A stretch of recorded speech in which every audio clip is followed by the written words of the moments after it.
오늘 읽은 이 말씀을 가지고 이 설교하기가 어쩌면 조금 조심스럽기도 하고 좀 그렇습니다. 왜냐하면 회중의 입장에서 들을 때는 전하는 바에 따라서 약간 거북할 수도 있어요. 그래서 조금 조심스러운 부분이기도 합니다. 왜냐하면은 여러분 목회자에게 순종하십시오. 목회자에게 복종하십시오. 이렇게 설교를 하는 것이 이 맥락으로 틀리지 않는 그런 말씀이거든요. 그럼 이제 목회자하고 설교자인데, 여러분, 저에게 좀 순종하시고 저에게 복종하십시오. 이렇게 얘기하면은 좀 거북하잖아요. 저희 입장에서도 좀 쑥스럽고, 그래서 이 말씀이 좀 쉽지는 않아요. 근데 복종이라고 하는 말과 순종이라고 하는 말이 오늘날 우리가 사는 이 시대에 조금 전근대적인 말 같은 표현 같습니다. 복종해라, 순종해라. 오늘날 시대는 소수자 인권을 많이 강조합니다. 소수자 인권을 강조하는데 여기에 지도자에 대해서 고개 숙이고 지도자에게 순종하고 복종하고 이런 말이 좀 시대착오적인 말로 들릴 수도 있습니다. 근데 꼭 그것이 옳은 건 아닌데 그렇게 들릴 수도 있습니다.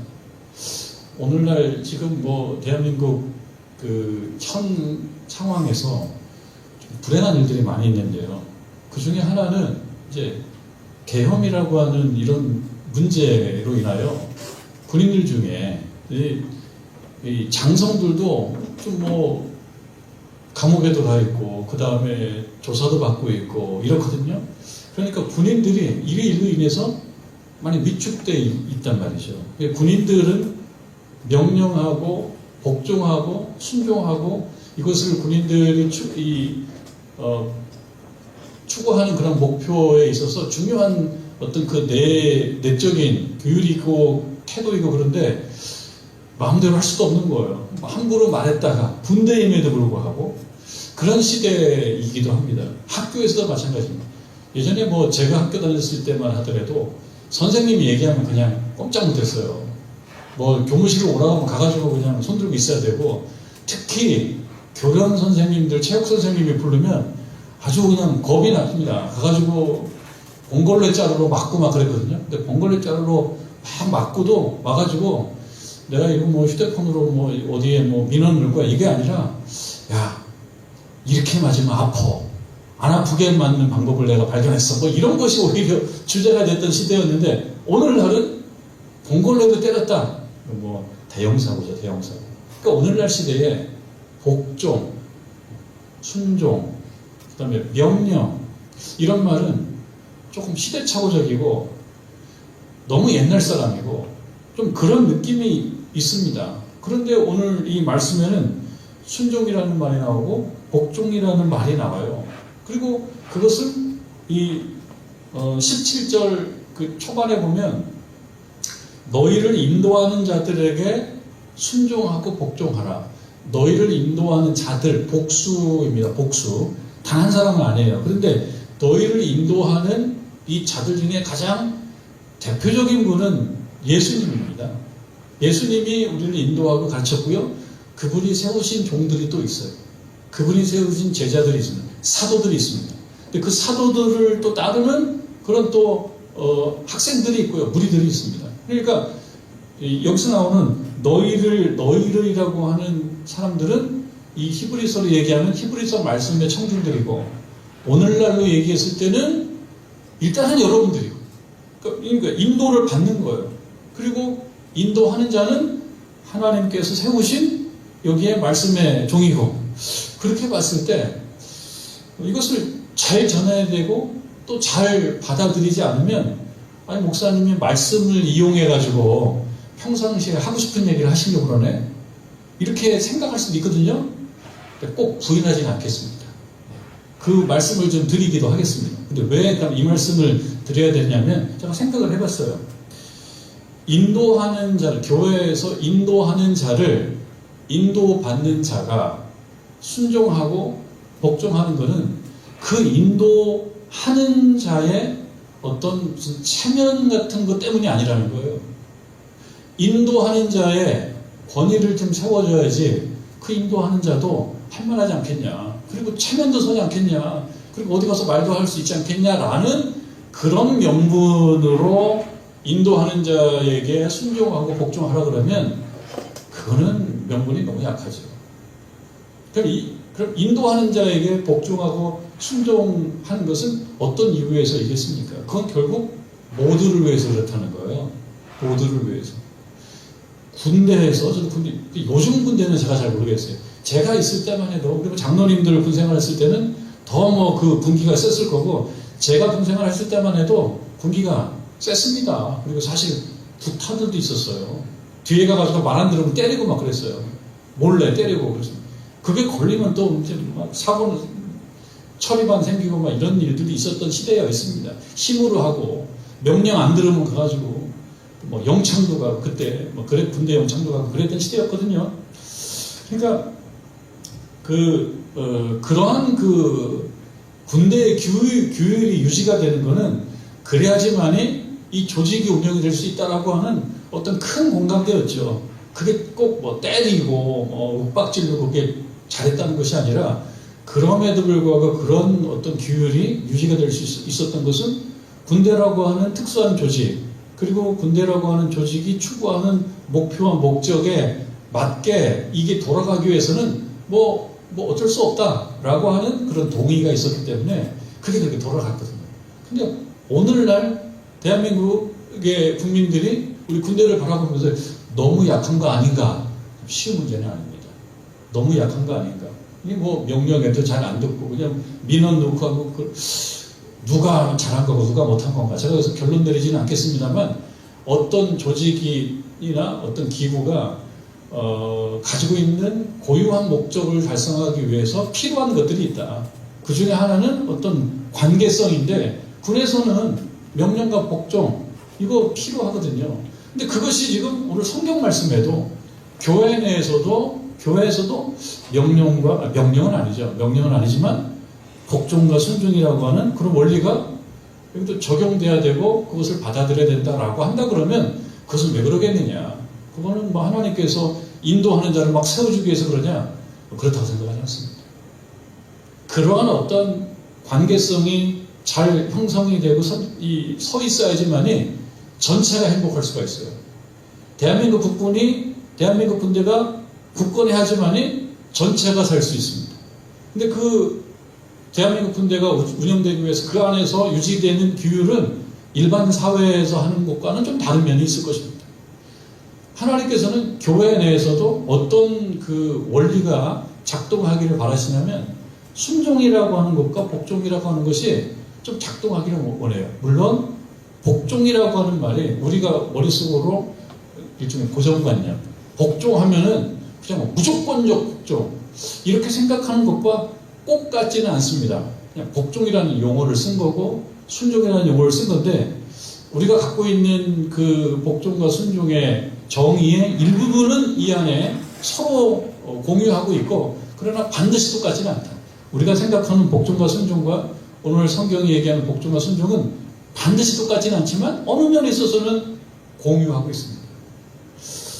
그래서 제가 이 말씀을 드리는 데 있어서 조금 어색하고 뭐 그런 면도 있지만 그러나 이거는 개인의 문제가 아니에요. 목사님의 문제가 아니고 장로님의 문제가 아니고요. 전체 신앙 공동체의 문제인 거예요. 전체 신앙 공동체가 건강하게 이 자체에 부여된 어떤 목표를 잘 감당하기 위해서 하나님께서 말씀하시는 그 원리는 교회 내에서 순종이 필요하고 복종이 필요하다. 그건 독재하고 다릅니다. 모두가 하나님 원하시는 세계에 잘 도달하기 위해서 그 안에 필요한 규율들이다라고 하는 것입니다. 오늘 말씀의 흐름을 보면 17절 말씀을 주로 우리가 살펴볼 텐데요. 너희를 인도하는 자들에게 순종하라. 그러니까 너희를 인도하는 자들은 오늘날로 얘기하면 그러니까 리더입니다. 리더인데 인도하는 거 인도는 리더예요. 제가 제 기억으로 군에서는요. 기억나는 거예요. 군에서는 리더하고 커맨더하고 구분을 했던 기억이 나요. 제가 초급장교를 거친 사람이기 때문에 그걸 조금 알고 있는데, 리더는 그냥 소대장까지는 리더래요. 소대장까지는. 그러니까 리더는 뭐냐? 몸으로 같이 뛰는 거예요. 뛸 때 같이 뛰고, 그리고 훈련받을 때 같이 훈련받고. 그러니까 리더예요. 리더. 근데 커맨더라는 말이 있어요. 영어로. 커맨더는 중대장급부터는 커맨더라고 그래요. 그래서 군에서는요, 똑같은 리더이지만 이 소대장급까지는 지휘자라고 얘기합니다. 지휘자. 리더라고 얘기하는데요. 중대장, 보통은 이제 육군에서는 대위 계급장부터는 중대장을 하는데요. 중대장을 단 분들은 이 왼쪽 가슴에다가, 제 기억으로 그래요, 이렇게 뭔가 이렇게 쌀자루라고 보통 합니다. 하는 말을 쌀자루라고 표현해요. 이렇게 동그란 거 뭐 하나를 달고 다녀요. 달고 다니고 손에다가 그런 조그만 그 지휘봉 같은 거 하나 갖고 다녀요. 이 지휘봉 갖고 다닙니다. 이것이 이제 커맨더들부터는 이게 있다는 거예요. 쌀자루. 이건 무슨 패예요. 지휘관 패. 왼쪽에. 그리고 이제 지휘봉. 이걸 갖고 다닙니다. 그래서 리더하고 커맨더를 똑같은 지도자인데 구별을 하거든요.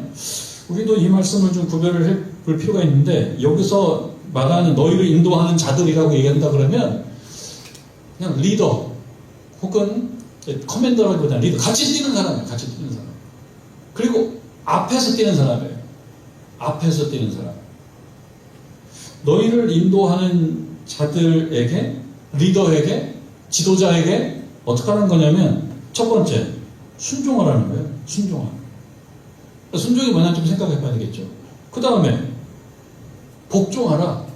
순종과 복종은 어떻게 보면은 한 가지 의미를 전달하기 위해서 동원된 다른 두 가지 단어인데, 그럼에도 불구하고 순종이라는 말과 복종이라는 말이 조금 뉘앙스 차이는 있습니다. 이 뉘앙스를 좀 우리가 좀 생각을 해보긴 해야 되겠습니다. 그런데 순종과 복종은 어쨌든 같은 의미를 전달하는 두 개의 단어예요. 이걸 좀 따져서 생각해 볼 수 있습니다. 그러고 난 다음에 지도자에게 순종하고 복종하라가 첫 번째고, 두 번째, 왜 그래야 되느냐? 그들은, 너희를 인도하는 자들은, 그들은 너희 영혼을 위하여 경성하기를. 경성하다라고 하는 말, 좀 평상시에 막 쓰는 말이 아니에요. 경성하면 생각나는 거 뭐 있나요? 경성까베기. 경성까베기. 예, 여러분, 우리 예전에 우리 이어전도회 군사님들하고 제가 한 바퀴 돌면서 까베기집 한번 간 적이 있는데, 거기가 경성까베기입니다. 제가 제일 좋아하는 까베기집. 까베기도 팔고 커피도 팔고. 근데 경성하다라고 하는 말은 사전을 찾아보니까 이렇게 돼요. 정신을 차려서 그릇된 행동을 하지 않도록 타일러서 깨우치는 것. 그게 경성하다는 거예요. 그러니까 오늘 말씀 우리가 보게 되면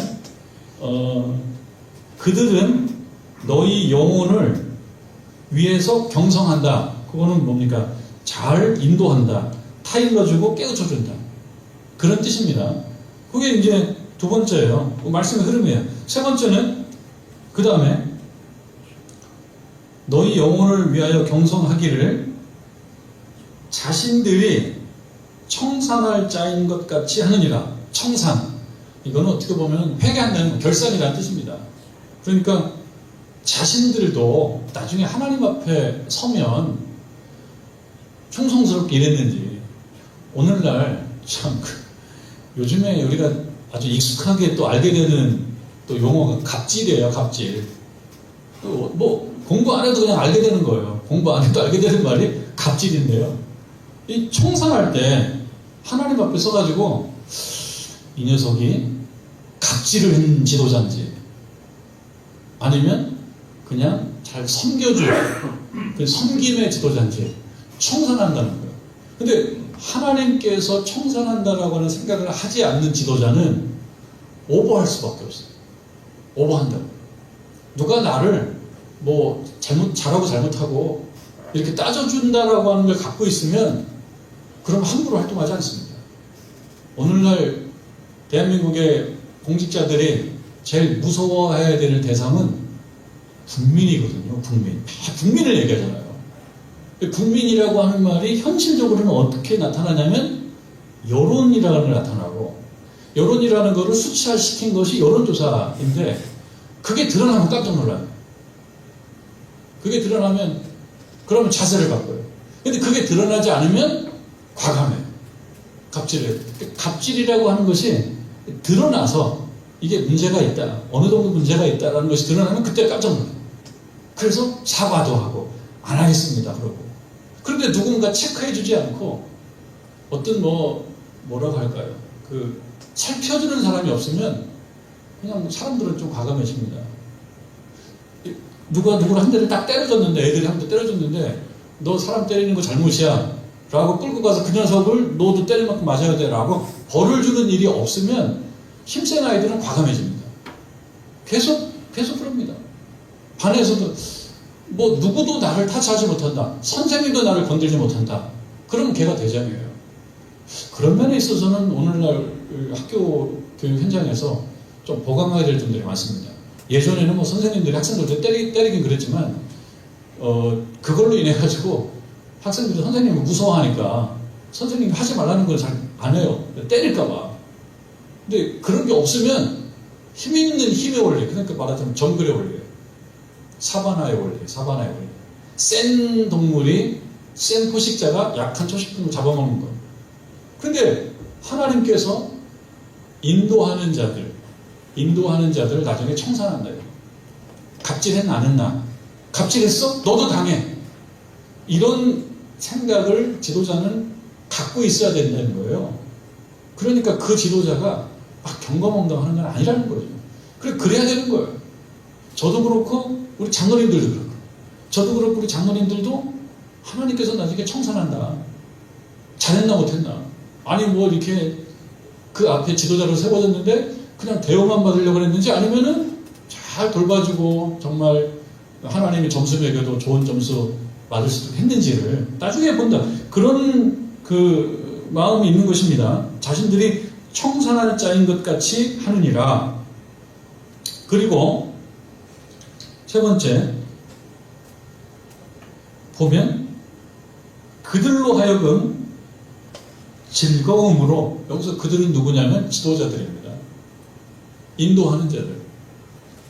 그들로 하여금 너희라고 이야기되는, 여기서 이 17절에서 너희라고 이야기되는 교회 구성원들, 회중들, 교회 구성원들이 여기에 17절 네 번째 줄에 그들이라고 이야기되는 인도하는 자들, 이 인도하는 자들로 하여금 어떻게 하라는 거냐면 즐거움으로 이것을 하게 하라. 그러니까 즐겁게 하라는 거예요. 즐겁게. 어떤 일을 하는 데 있어서 기분 좋게 할 수 있도록, 즐겁게 할 수 있도록 수고하고 노력해 주라는 거예요. 그러니까 회중들이 앞에 선 지도자들, 대표적으로는 어쩔 수 없어요. 목회자예요. 대표적으로는 목회자예요. 즐겁게 일할 수 있도록 그렇게 배려를 해주라고 지금 권고하고 있습니다. 그리고 그 다음에도 나옵니다. 근심으로 하지 않게 하라. 앞에 선 목회자가 막 근심이 많으면 목회자도 손해봅니다. 근심이 많으면 밥맛도 없고 말씀을 봐도 떠오르는 게 없어요. 근심이 많으면. 그러니까 근심이 없는 거는 목회자에게도 유익하지만 회중들에게도 유익해요. 그러니까 우리 모두를 위해서 근심하지 않도록 해야 된다. 그리고 또 있습니다. 제일 끝에 그렇지 않으면 너희에게 유익이 없다. 유익이라는 건 좋은 거 아닙니까? 해의 반대죠. 유익이 없어요. 그렇게 안 하면 유익이 없어요. 나빠진다는. 그러니까 그렇게 하면은 모두에게, 그러니까 순종하고 복종하는 이유가 뭐냐? 그게 결국 우리에게 유익하기 위해서입니다. 나는 유익하지 않아도 괜찮다. 네가 힘들기만 하면, 이렇게 생각하는 사람도 있어요. 요즘에 살다 보면 그게 화가 너무 나면 자기를 자해한단 말이에요. 화가 너무너무 많이 나면은 자기를 자해합니다. 내가 나를 나쁘게 하는 거 난 괜찮아. 네가 불행해질 수 있습니다. 그것이 또 자살이기도 합니다. 그게 이기적 자살, 이기적 자살. 내가 힘든 거, 네가 힘들기만 한다 그러면 내가 힘든 건 난 감수할 거야. 내가 힘들어서 슬픈 것보다 네가 불행해져서 기쁜 게 내가 더 커. 이런 마음을 갖고 있는 경우도 있어요. 인간의 본성 중에는 그런 본성이 조금 있습니다. 그게 아주 악해지고 독해지면 그런 면들이 있어요. 그런데 그건 안 좋다. 우리 모두의 유익을 위해서 지혜롭게 현명하게 판단하고 나아가야 된다. 제가 유진 피터슨이라고 하는 분이 번역한 메시지 성경으로 한번 여러분들에게 소개해드린 바가 있는데, 그 역시 메시지 성경 조금 풀어가지고 번역한 유진 피터슨의 번역으로 이 말씀을 다시 여러분들에게 한번 읽어드리면 이렇게 되어 있어요. 여러분, 교회의 지도자들에게 민감히 반응하십시오. 민감하게 반응하십시오. 교회의 지도자들에게 반응을 잘 하라는 거죠. 무심하지 말고 반응을 잘 하십시오. 잘 살펴주십시오. 필요하다면 잘 살펴주십시오. 그리고 그 다음에 그들의 권고에 귀를 기울이십시오. 권고라고 하는 말은요, 들을 때 잘 받으면 약이 되지만 그렇게 쉽게 받을 것은 또 아니에요. 왜냐하면 권고라고 하는 말은, 권고하는 자는 이 높은 데에 있고 권고받는 자는 아래에 있다라고 하는 그런 위치 설정을 그렇게 생각해버리면, 내가 부족하다는 말인데 권고받을 사람이야? 이렇게 생각하면 권고를 안 받죠. 그러니까 그들의 권고에 귀를 기울이라. 그러니까 좀 겸손해질 필요가 있다는 거예요.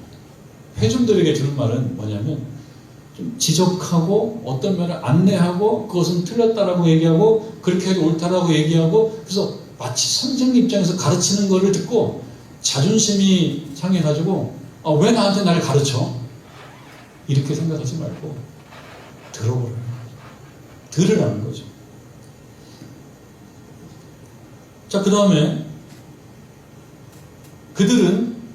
여기서 그들은 교회 지도자들입니다. 그들은 여러분이 처해 있는 삶의 조건을 부지런히 살피며,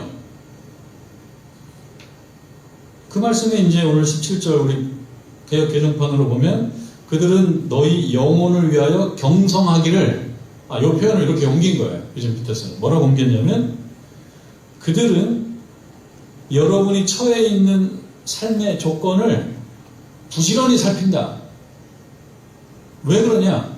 이어서 하나님의 엄격한 감독 아래에서 일하는 사람이다. 하나님께서 보시고 계신다라고 하는 것을 일단 믿기 때문에 그렇게 확 나빠질 수가 없는 존재들이라는 얘기예요. 목회자들이 양심으로 이렇게 하면은 하나님께서 나 다 보고 계시는데 늘 그거를 따지고 체크하는 분이다 보니까 나빠져도 그렇게 나빠질 수가 없는 존재이니 다 하나님이 체크하시고 있으니 그대들은 어떻게 하라는 겁니까? 권고의 귀를 기울이고 민감히 반응해 주라. 그렇게 얘기하는 거예요.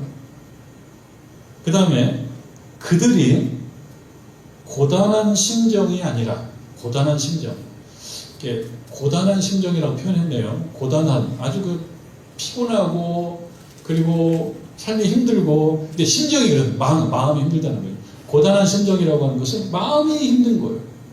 마음이 불편하면 여러분들도 다 안 된단 말이에요. 마음이 불편하면 여러 가지가 다 삐딱해지는 거예요. 제대로 안 되는 거예요. 마음이 불편하면 제대로 보지를 못해요. 마음이 불편해지면 여기에 불편이라는 안경이 써져요. 불편이라는 안경이 써져서 어떤 것을 볼 때 이렇게 합리적으로 또는 어떤 통전적으로 또는 균형감 있게 잘 보지 못해요. 이 불편이라는 안경이 써져 있습니다. 그러니까 고단한 심정, 그것이 아니다. 고단한 심정이 하지 않도록. 그 다음에 뭐라고 얘기하냐면 기쁜 마음으로 지도력을 펼치도록 도와주십시오. 이걸 보면 뭘 할 수 있냐면요. 앞에서 인도하는 교회 지도자들도 도움이 필요한 존재라고 해요. 그러니까 도움이 필요한 존재라고 하는 것을 서로 인정하는 거예요. 목회자도 나는 도움이 필요한 존재예요. 누구의 도움이 필요한 존재입니까? 회중의 도움이 필요한 존재예요. 여러분들을 도와줄 수 있는 분들인 거예요. 그러니까 앞에 선 인도자, 목회자도 회중들을 인도하는 리더이지만, 그러나 또 한편으로는 목회자도 회중들의 도움을 받지 않으면 안 되는, 그렇게 충분하지 못한, 그렇게 완벽하지 못한 존재다라고 하는 겁니다. 그것을 서로 상호 보완하면서 가야지만이 모두에게 유익하다. 모두에게 유익하다는 겁니다. 그러니까 누군가 좀 세워줘야 되는 거예요. 세워줘야지만이 또 모두에게 유익하다라고 하는 것입니다. 집에서는 뭐 우리가 전통적으로 부모의 대표 아빠들이 좀 더 키가 크니까 아빠라고 얘기하면, 아빠가 약간 가장이라고 해봤잖아요. 우리는 전통적으로 엄마도 가장일 수 있고 아빠도 가장일 수 있는데, 전통적으로 아빠가 가장이었으니까 아빠 체면을 약간 좀 가족들이 좀 세워주면 더 잘한다는 거죠. 근데 가족들이 합심해서 우리 아빠는 참 못났어, 이런 식으로 하기 시작하면 그러면은 무너지죠. 그러면 그 아빠가 무너짐으로 인하여 그 피해와 손해를 결국 가족들이 볼 수밖에 없어요. 당장 먹는 것도 좀 약해지고 쓰는 것도 약해질 수밖에 없어요. 안에 있는 지도자 역할을 하는 분이 가정에서 조금 세워줘야 되는 거예요. 도움이 필요합니다. 그가 독재자라서 그런 것이 아니고. 자, 그러면 제일 마지막에 유진 피터스는 한 가지를 이렇게 말하고 있어요. 그들을 힘들게 할 이유가 무엇이냐? 그들을 힘들게 한 이유가 무엇이냐? 이유가 있긴 있죠. 살다 보면 누군가를 힘들게 해야 되겠다라는 의지가 생길 때가 있어요. 저 사람을 좀 힘들게 해야 되겠다. 그런 경우 많습니다. 그거는 교회뿐만 아니고 사회에서도 그렇습니다. 사회에서도. 뭐 우리가 뭐 신문 보고 뉴스 늘 보는데 다 이야기가 그런 거예요. 누가 누구를 힘들게 하는. 누가 누구를 힘들게 하는데 어떤 그 안에 있는 모티베이션, 동기가 뭐냐. 누가 누구를 힘들게 한 이유가 무엇이냐. 사실은 이유 같지 않은 이유가 있다는 거예요. 이유가 없다는 거죠. 누가 누구를 힘들게 할 이유는 없어요. 그런데 그 이유 같지 않은 이유들이 좀 있습니다. 우리가 살아가다 보면 누가 누구를 힘들게 한다고요. 그럼 여러분 뉴스를 많이 보면 어떤 겁니까? 누가 누구를 힘들게 하는 것은 자기 기분을 거스르면, 내 기분을 거슬려, 나를 거슬려, 그러면 그때 힘들게 해야 하는 거예요. 내가 힘이 있으면. 그게 이제 권력남용이죠. 권력남용이에요. 권력을 잘못 쓰는 거예요. 권력을 갖고 있는데 누가 나를 힘들게, 내가 마음에 안 들어? 그러면은 권력을 남용해가지고 더 힘들게 할 수도 있고, 그리고 누구에게 더 찬스를 주지 말아야 되는데 내가 기분이 좋으니까 이 사람에게 찬스를 줘요. 내 권력을 가지고. 정당하지 않게. 그런 경우는 많이 있는데 어느 경우는 그게 이제 적발이 돼요. 그러면 이제 권력남용이라고 하는 죄로 뭐 어디도 가고 이렇게 하는 거예요. 그게 우리 사회에서는 꼭 다 맞는 건 아닙니다. 어떤 건 다 빠져나가고 참 아쉬움이 많이 있어요. 이게 선진국으로 계속 가야 되는데 법이라는 것도 그 법을 집행하는 사람에 의해서 어느 경우는 집행이 안 되고 어느 경우는 집행이 돼요. 그리고 어느 경우는 굳이 그렇게 적용하지 않아도 되는 거를 그것도 그렇게 적용을 해요. 그리고 그걸 법이라고 하는 이름으로 그렇게 한단 말이에요. 그러니까 법치국가라는 건 틀림이 없어요. 법치국가라는 건 맞는데 부분적인 법치국가, 불완전한 법치국가인 거예요. 그거는 대한민국만 그러냐? 물론 선진국들은 그게 시스템으로 그런 것이 잘 감독이 되지만 사람들은 틈만 나면 자기 힘을 발휘하고 싶어지고 내가 친한 사람한테 좋은 거 주고 싶어하고 내가 마음에 안 들면 그냥 힘들게 하고 싶어지는 면들이 있는데 선진국은 왜 선진국입니까? 그런 것들을 여러 시스템으로 감시하고 있는 거예요. 근데 선진국이 아닌 후진국들은 왜 후진국입니까? 그런 시스템이 없어요. 시스템을 만들어놨는데 사람들의 준법 정신도 없어요. 그러니까 우리가 이제 바라는 거는 대한민국도 그냥 그렇게 선진국으로 가기 위해서는 사람들도 준법 정신이 있어야 되겠고 또 시스템이 잘 서로 뒷받침돼야 되는 거예요. 그러니까 누가 누구를 힘들게 할 이유는 없는데 사람들이 힘들게 한다. 어떤 걸로? 이유 같지 않은 이유. 이유 같지 않은 이유로 힘들게 함에 있어서 뭘 동원하느냐? 여러 가지 무기를 갖고 동원하는데 그 중에 하나가 법이에요. 대표적으로 법이에요. 그리고 오늘날도 여러분, 법이라고 하는 말과 기술자라고 하는 말이 이게 어울리는 말이 아니잖아요.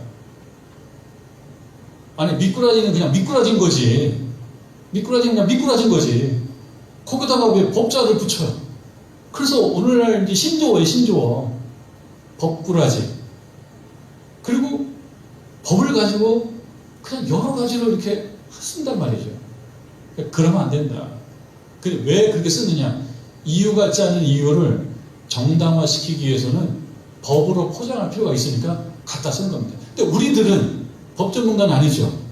근데 이렇게 저렇게 공부를 많이 하고 교회에서 교리도 공부하고 성경 공부하다 보니까 이렇게 저렇게 하나님 말씀을 많이 알고 있어요.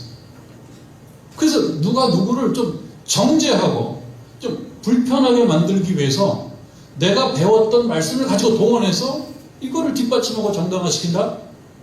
이게 잘못이 더 잘못을 하는 거죠. 그러니까 법은 사실 잘못이 없어요. 규정도 잘못이 없어요. 누가 잘못이 있는 겁니까? 사람이 잘못인 거예요. 그 사람이 뭐가 잘못입니까?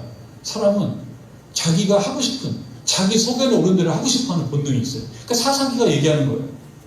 자기 소견에 오른 대로 하고 싶어요.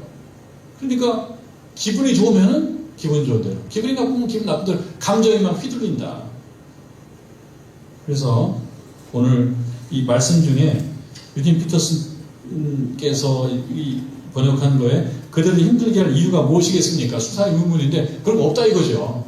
그러니까 여기에 사사로운 감정, 어떤 개인의 편견, 어떤 그 고정관념 이런 것들을 잘 제거하면 그러지 않을 수 있다라고 하는 이야기를 하고 있는 겁니다. 세번역 성경으로 보면은요, 여러분 오늘 읽은 말씀에 너희를 인도하는 자들에게 순종하고 복종하라. 그들은 너희 영혼을 위하여 경성하기를 자신들이 청산할 자인 것 같이 하느니라. 그리고 오늘 우리 성경에는 그 다음에 그들로 하여금 이렇게 나오거든요. 근데 이 세번역 성경에는 자신들이 청산할 자인 것 같이 하느니라 하고 그들로 하여금 요 사이에 그러므로라고 하는 접속사를 하나가 넣어놨어요. 세번역 성경. 조금 더 이 문장을 분명하게 하기 위해서 그러므로라고 하는 접속사 하나를 가지고 어디다 끼워 넣느냐면은 너희 영혼을 위하여 경성하기를 자신들이 청산할 자인 것 같이 하느니라. 그러므로에서 그러므로. 이 그러므로는 보통 뭡니까? 그러므로는 앞에 이런저런 얘기를 쭉 하고 그 다음에 결론적으로는 이것을 이렇게 했으면 좋겠다. 이게 당연한 결론이다.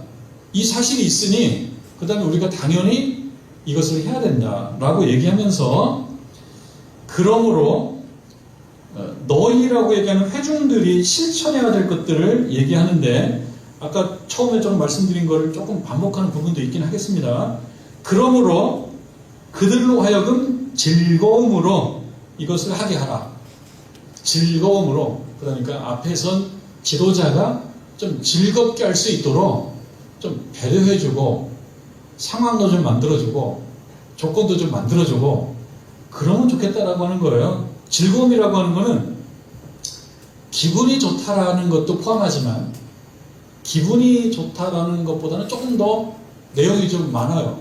이 즐거움이라고 하는 것은. 이건 어떤 것이 들어있냐면은 기꺼이 혹은 자발적으로 감사한 마음. 그러니까 얘기는 뭡니까?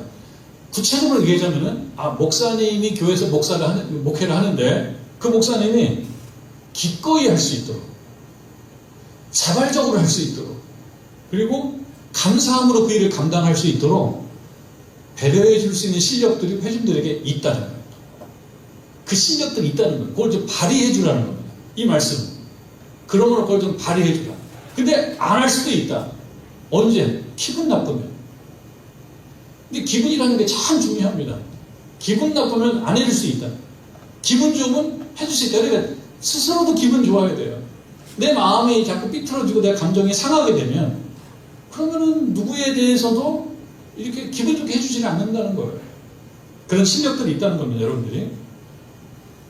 그러면 신자들이, 회중들이, 여기는 목회자나 우리 당회 장로님들을 포함해서 앞에서 물론 목회자와 장로님들만 지도자는 아니고 또 여러분들 지도자적인 위치에 많이 서요. 그러니까 대표적으로 제가 목회자를 얘기하는 겁니다. 대표적으로. 늘 설교도 하고 회진행도 하고 그러니까 신방도 하고 그러니까 목회자를 대표적으로 얘기하는 겁니다. 그러면 이 목회자가 기꺼이 자발적으로 감사한 마음으로 그 일을 감당하게 하려면 어떻게 할 수 있느냐? 뭘 하면 되냐? 어렵지는 않아요. 제가 그거를 구체적으로 다 말하는 것도 그렇습니다만 일반적으로 통용될 만한 그런 원리를 얘기하자면 아주 쉬운 것들입니다. 좋은 표정, 그 다음에 선한 말, 따뜻한 말. 사실은 이거예요. 물론 그 따뜻함이라고 하는 것이 때때로는 아이스크림 하나일 수도 있어요. 근데 하여튼 좋은 표정, 좋은 말. 근데 이 좋은 말 속에는 여러 가지가 들어가 있죠. 좋은 말 속에. 대표적으로는 칭찬이에요. 칭찬의 말. 이거는 희망드리고 할 수가 있다. 근데 여러분, 칭찬하려고 그러면 자기가 좀 단련돼 있어야 돼요. 뭐라고 할까요? 내가 넉넉하지 않으면 칭찬이 안 돼요. 여러분, 내가 넉넉하지 않으면 칭찬하면은 내가 손해보는 것 같아가지고 칭찬 안 한다. 칭찬하면 이 사람 올라가고 나는 떨어지는 것 같아요. 그러니까 내 자신이 가난하면은 마음이 빈곤하면 칭찬이 잘 안 돼요. 그러면 내 마음에 칭찬할 만한 마음이 되기 위해서는 그래서 여러분들이 기도하시는 거예요. 기도하면서 단련받아요. 기도하면서 단련받아야 돼요. 칭찬할 만한 마음을 가져야 돼요. 넉넉한 마음. 사람이 이 정치적이라는 말은 조금 부정적입니다. 이분은 참 정치적이야. 부정적이에요. 그러나 이분은 정치를 알아. 이건 긍정적이에요. 이분은 약간 저 말이 그렇게 정치적인 말이야? 정치적인 말을 할 수 있는 것과 그 사람이 정치적인 건 좀 달라요. 어제 낮에 이제 목사님들 좀 만난 모임이 좀 있었습니다. 만나서 같이 공부도 하고 그랬는데요. 이야기하는 어떤 목사님이 그런 얘기를 하시는 거예요. 이미 휴가를 다녀오셨어요. 이번에 휴가를 다녀오셨는데 외국으로 휴가를 다녀오셨는 모양이에요. 그래서 조금 한 두 주 정도 교회를 비우셨어요. 그리고 이제 주일날 한 주 설교를 못 하시고 이제 그 다음에 이제 교회에 오셨는데 그 중에 어떤 성도님, 권사님을 만난 것 같아요. 한 권사님을 만났는데 그 권사님이 이 목사님을 아주 반갑게 맞이하면서 뭐라고 했게요? 아주 반갑게 맞이하면서 뭐라고 했게요? 한 줄 못 봤어요. 목사님이 없으니까 교회가 살만해요. 라고 얘기했을까요? 그럴 수도 있죠. 한 주가 없었으니까. 한 주가 없으면 어떨까? 여러 가지 반응들이 있는데 이 권사님은 뭐라고 얘기했냐면 목사님 지난주 안 계시는데 교회가 텅텅 빈 것 같아요. 라고 얘기했다는 거예요. 그 목사님 그 얘기 들으면 기분이 어땠을까요? 그냥 좋았죠. 목사님 없으니까 교회가 생기가 돌아요. 이렇게 얘기하면은 힘 빠지죠. 자주 좀 없어주세요. 너무 자주 나타나지 마시고요. 이렇게 얘기하면은 뭔가 힘이 빠지죠. 그런데 목사님이 안 계시니까 교회가 빈 것 같아요. 라고 얘기했는데 그 마음이 그렇게 마음이 흐뭇하더래요. 인정해주니까. 그래서 우리 교회에 이렇게 훌륭한 성도님이 계신다라고 얘기를 했다라고 하는 이야기를 제가 들었어요. 말 한마디죠. 그러니까 여기 말씀인 거예요. 그들로 하여금 즐거움을 일하게 하는 건 뭐냐면 따뜻한 말을 할 수 있는 거예요. 따뜻한 말, 칭찬하는 말, 격려하는 말. 요즘 힘드시죠? 제가 기도해드리고 있습니다. 말 한마디죠. 말 한마디. 그리고 설교 말씀 듣고 100%다 은혜가 안 될 수도 있지만 어느 부분 내가 와닿았다 그러면 오늘 말씀 목사님 은혜 받았습니다. 이 말에 인색할 필요는 없어요. 하는 거죠. 목사님 말씀 은혜 받았으면 저는 3년 동안 목사님 말씀 은혜를 한 번도 받은 적이 없어요. 그래서 못합니다. 이건 목사님에게도 문제가 있지만 그 성도님에게도 문제가 있는 거예요. 어떻게 3년 동안 은혜되는 설교를 한 번도 안 할 수가 있냐고. 하나님께서 역사하시는데. 그러니까 이거는 그러지 않고 그런 말씀을 전해주면 힘이 되는 거예요. 은혜 받았습니다. 쉽지 어렵지 않죠. 어렵지 않은데 내 마음이 막혀 있으면 그런 말이 안 된다는 거예요. 내가 칭찬을 왜 해? 내 감정적 손해야. 그렇게 되면은 냉랭해진다. 어떻게 하면 기쁘게 할 수 있느냐? 어떻게 하면 즐겁게 할 수 있느냐? 사실은 밝은 얼굴, 칭찬 한마디, 그 다음에 오고 가는 덕담, 그런 것들이 참 중요하다는 거예요. 그리고 함께 짐을 져주는 거예요. 내가 왜 교회를 왜 해? 월급은 목사님이 왔는데. 이렇게 생각하지 말자는 거예요. 왜? 목회자도 하나님께서 청산하시겠지만 성도님들도 하나님 청산한다고요. 여러분들도 하나님은 청산한다니까요. 신자의 길을 잘했는지 못했는지, 맡겨진 직분에 따라서 그 직분을 잘 감당했는지 못했는지를 하나님이 다 청산하실 건데요. 그러면 뭘 갖고 청산하겠어요? 따뜻하게 격려했느냐, 같이 손 잡아줬느냐, 그 일 제가 하겠습니다라고 했느냐. 내가 그걸 왜 해요? 내가 교회에 나는 딱 헌금만 내고 헌금 내고 다니는데, 아니 사례비는 목사님이었는데. 그런 마음은 먹지 말고 하나님께서 청산할 때, 다 결산할 때 너 참 잘했다라고 얘기할 만한 것들이 많다. 그 일은 제가 하겠습니다. 그건 제가 할 수 있는 일입니다. 그렇게 하라는 거죠. 여기 보면 근심으로 하지 않게 하라, 근심으로 하게 하지 말라라고 되어 있어요. 진짜 근심이 많이 되는 거는 그런 것들입니다. 아까 얘기한 반대로 얘기할 때 부정적인 자세, 부정적이고 냉소적인. 그러니까 여러분, 컨텐츠보다는 애티튜드, 이런 말이 있어요. 컨텐츠보다는 애티튜드. 태도가 있어요. 태도가 있어서 냉소적이다. 그러면 사기를 다 떨어뜨리는 거예요. 모두가 안 좋아지는 거예요. 냉소적이다. 그럼 스스로 한번 평가해 보는 겁니다. 나는 냉소적인 사람인가? 아니면 푸근한 사람인가? 협조적인 사람인가? 그러니까 냉소적이지 말아야 되고 부정적이지. 다 틀렸어. 나만 오라. 그것도 아니고 저것도 아니고. 만나면 저것도 아니고 그것도 아니라고 말할 준비가 되어 있다. 그러면 안 돼요. 또 교회는 화합의 공동체지만 또 분열을 많이 합니다. 고린도 교회 파벌 유명하지 않습니까?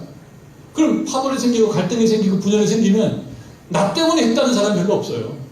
쟤 때문에 그랬다. 쟤 때문에. 이 갈등과 분열 쟤 때문에 그러다고. 근데 쟤 때문에 그러면 그 사람이 싫어하니까 그냥 목사님으로 가버리는 거예요. 목사님이 심판을 잘못 봐서 그렇다고. 그렇게 하지 말라는 거지.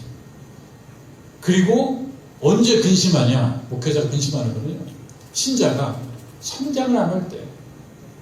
성장 안 하면 근심합니다. 나에게 문제가 있는 건가? 저번에 문제가 있는 건가? 세월이 가도 신앙적으로 성장을 하지 않아요. 영적으로 깊어지지 않고, 겉으로는 교회는 오래 다녔는데 왜 그렇게 사람을 미워하는 마음은 똑같이 성장을 하지 않는데, 하나님이 지적해주면 너가 잘못한 거야 라고 하면 그 잘못을 듣고 그 다음에 반성하고 조금씩 바뀌어지는 성장이 있어야 되는데, 세월이 가도 성장하지 않아. 성장하는 거는 화를 잘 내는 것만 성장해요. 그러면 근심이 생겨요. 근심이 생깁니다. 이런 말을 지금 해주고 있는 거는 결론적으로는 뭡니까? 그렇게 하지 않으면 너희에게 유익이 없다. 그러니까 저 목회자, 저 인도하는 자, 저 리더를 좀 높여주고 내가 그 친구를 특별히 좋아하니까 잘해줘. 그게 아니라 그것이 모두를 위한 길이다. 그것이 모두를 위한 길이다. 라고 하는 말씀을 오늘 말씀이 하고 있습니다. 제가 목회사역을 많이 이렇게 지금까지 해오다 보니까 그냥 솔직한 마음은요, 정릉대교에서도 목회했지만 그 전에 교회에서도 목회하고, 특히 전에 교회가 좀 큰 교회이고 그러니까 사람들을 많이 만난단 말이에요. 목회를 해오다 보니까 제가 느껴지는 건 있어요. 뭐냐면 저를 좋아하는 사람이 있어요. 저를 좋아하는 사람도 있어요. 없는 게 아니라 있어요. 왜 그런가 생각해보면 그분들은 저의 생각하는 패턴을 좋아하고, 이 말하는 법을 좋아하고, 이걸 마음에 들어하고 이 태도를 마음에 들어해요. 자기들 스타일인 거예요.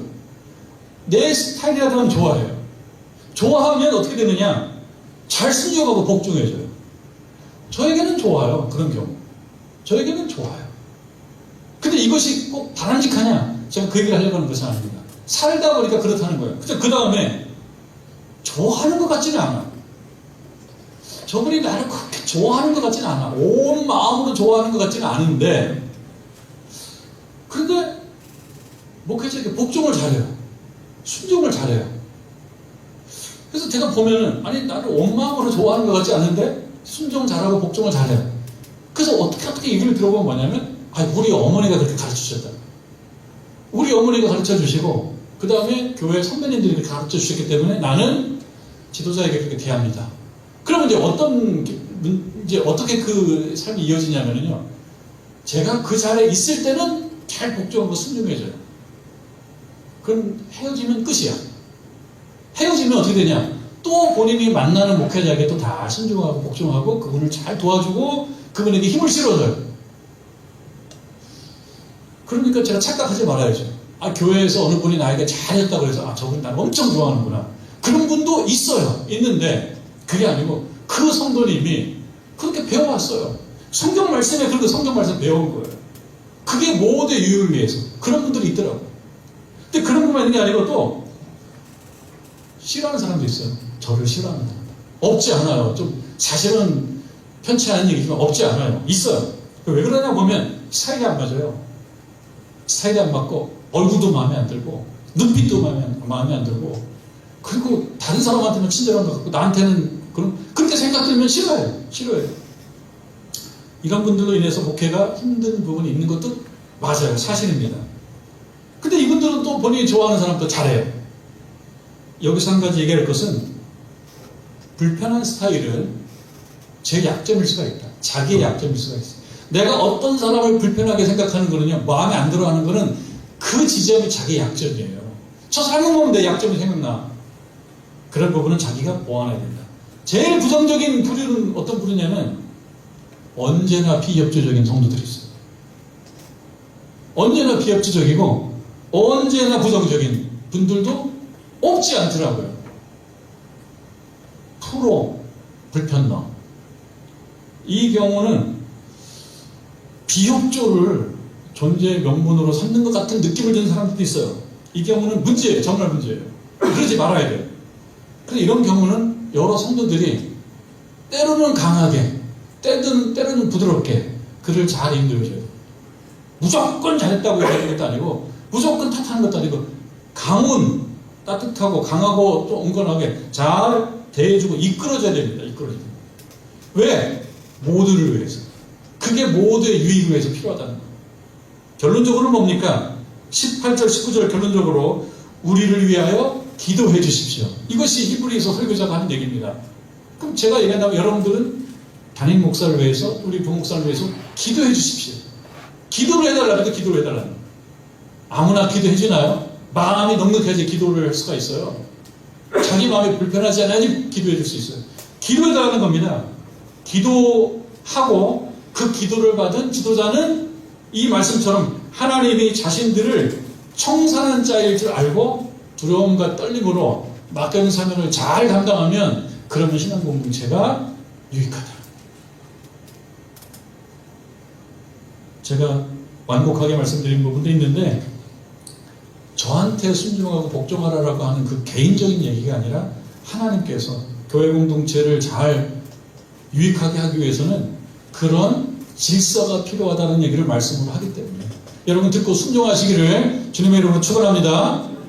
목사님이 말씀을 이용해서 평상시 갖고 있었던 생각을 평상시보다 더 크게 말씀하는구나 이렇게 생각하지 말고 말씀에 순종해서 우리 모두의 유익으로 가는 저와 여러분 되기를 주님의 이름으로 축원합니다.